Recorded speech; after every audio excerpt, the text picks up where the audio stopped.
Live pictures right now from one of the many hot spots along the southern border. Communities are already seeing a flood of illegal immigrants coming across the border before Title 42 expires on Tuesday. NewsNation captured hundreds of migrants lining up today to turn themselves into immigration officials, because once they turn themselves in, they almost always get released into the United States. This comes after a Department of Homeland Security memo that was sent out to warn of migrants that there was an enforcement operation for those who had tried to evade capture. The memo told them when it would happen and where. Think about that. Telling everyone where you're going to be to try to catch them.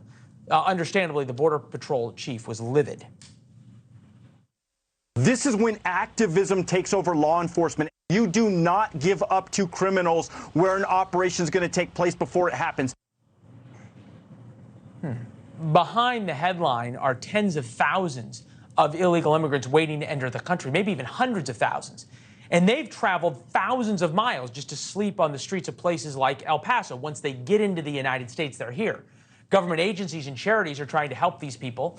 They're already stretched very, very thin, and it's only going to get worse. James Cordero is with Borderkindnessorg. He's headed to the Texas border on Thursday and joins us tonight from San Diego. Boy, you are doing some great work down there, and we admire it. These are people who are coming to America for a better life. Come Thursday, Title 42 expires. Do we have any idea how many people there are going to be?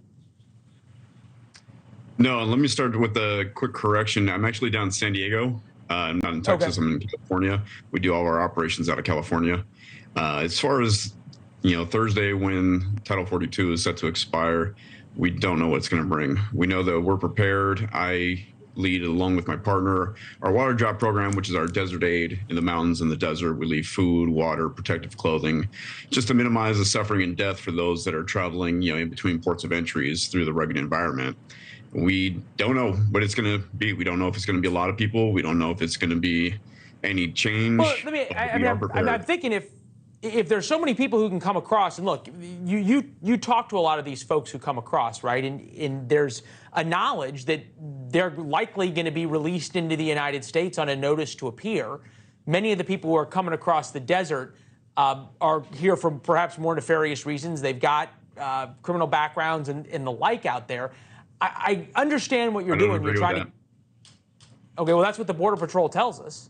Well, that's fine. But, we've talked to people out there, and we've known, and you can look at the records and you can look at the facts and everything like that, that the amount of people that cross through in the mountains and desert that risk their lives are not criminals. They're not, they don't have a past. The only thing that Border Patrol reports is if they've come across someone who does have a criminal background, which there are people that come across that have a criminal background. There's also a lot of people in the United States that have a criminal background.